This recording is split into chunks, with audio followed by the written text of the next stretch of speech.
So then Yeah. can we start to plan for Ja's next team? Is that writing on the wall as well?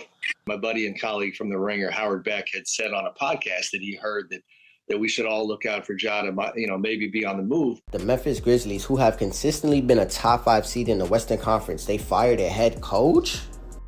If I'm being honest with you guys, I never seen nothing like this. There's about 8 to 9 games left in the regular season, and they're firing their head coach. They are currently the 5th seed, and they've been a top 5 seed all year long. They have been the 2nd, the 3rd seed, but currently they are at the 5 seed, and it's going downhill for the Grizzlies. In their last 5 games, they have a record of 1-4. They beat the Jazz, and then they lost to the Celtics, the Lakers, the Clippers. There's no telling why the Memphis Grizzlies fired their head coach. All we know is that there could be one problem, and that's the Grizzlies' offense. And yes, the Grizzlies, they're one of the few teams in the NBA to have one of the best offenses and one of the best defenses. They have a top 5 offense and a top 5 defense. And the Grizzlies been able to keep up a top 5 offense because of the new coaching staff that they have. They created this offense where it's no ball screens, just trying to get by defenders when the defense is shifted. Players moving the ball, they filling gaps. And the offense is just basically trying to create good looks for everyone on the team. And the player who has been affected by this offense the most is Ja Morant. You can all see he is having a down year. Ja Morant this season, in the games he's played in, he's averaging 22 points, 4 rebounds, 7 assists, but he shoots 44% from the field and 29% from the field. This is just a bad season compared to all his other years.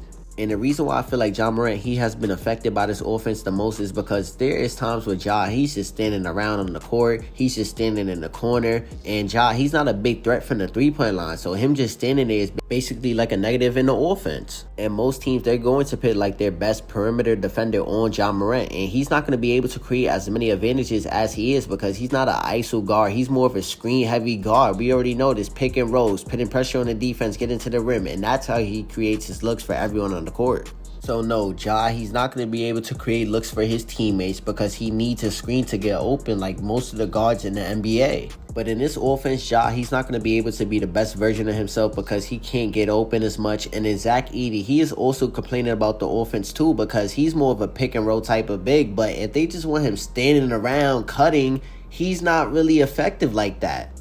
And like I said, he's better in the pick and roll situation. So I don't know why the Grizzlies wouldn't even put him in that type of situation. But hey, man, who knows? The Grizzlies offense has definitely been a turning point for them, especially because Ja Morant, the leader of all of this, the head, he's complaining about the offense. Zach Edey, he's a rookie complaining about the offense. So you just know maybe the offense is a problem. But I think people need to understand maybe the new Grizzlies coaching staff, they came up with this idea because Ja Morant, he isn't reliable. I mean, look at his last couple of seasons. Even this season, he's been hurt many times. So if Ja Morant's going to be out, maybe they created a new offensive scheme that they don't have to rely on Ja as much because he's going to be hurt. And I just think it's a smart way of thinking, to be honest. But this new offensive scheme is definitely bothering Ja Morant and the way he is playing basketball. But I want to talk about the Grizzlies coach again and maybe why he got fired. So I found a 4-game stretch where I feel like this is why he could possibly be fired right now.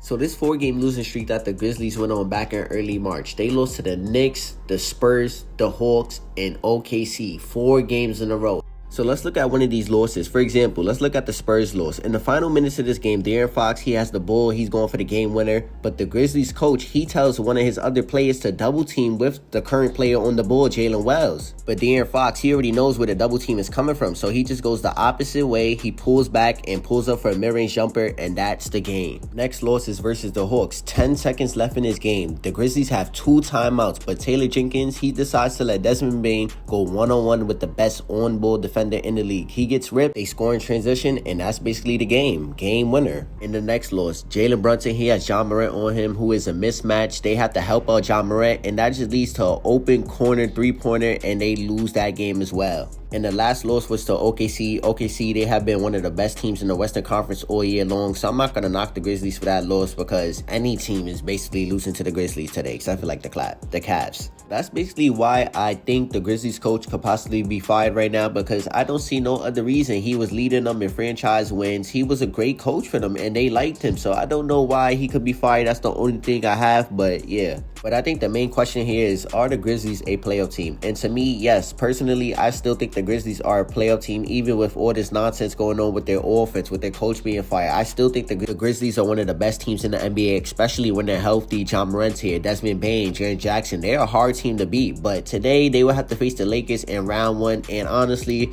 I really think the Grizzlies, they're going home. Honestly, they are a first-round exit. The Grizzlies last year, they didn't make the playoffs. The year before that, they were a second-round exit to the Lakers. With everything going on with the offense, to the coach being fired, and to the Grizzlies possibly being a first-round exit this year, I really think Ja Morant, he will be off the Grizzlies. He could be traded or request a trade, whatever happens. I mean, think about it. Why would Ja Morant stay here in this offensive scheme where he's not the best version of himself and everybody else is playing around him? They're playing decent, and Ja Morant, he's the one that's taking the most damage from this. His numbers is dropping, his percentages is dropping, and he just doesn't look like the same player in this type of offensive scheme.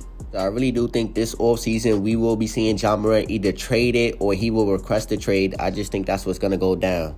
And I have to talk about Jaren Jackson because even with all of this, the offense, like I said, the coaching, Jaren Jackson, he still has been a great player. He's one of the best defenders in the league, if not like a top 3 defender in the league. He took his offense game up a notch. He looks like a completely different player, and he's still nice. And you can even argue at times he has been the best player on the Grizzlies. But I believe that's a conversation for another day. But with that being said, if you guys like this video, make sure you guys like, comment, share, subscribe, get this video to 6 likes, and I will be dropping again. Thank you guys, and I'm out. See you guys in the next.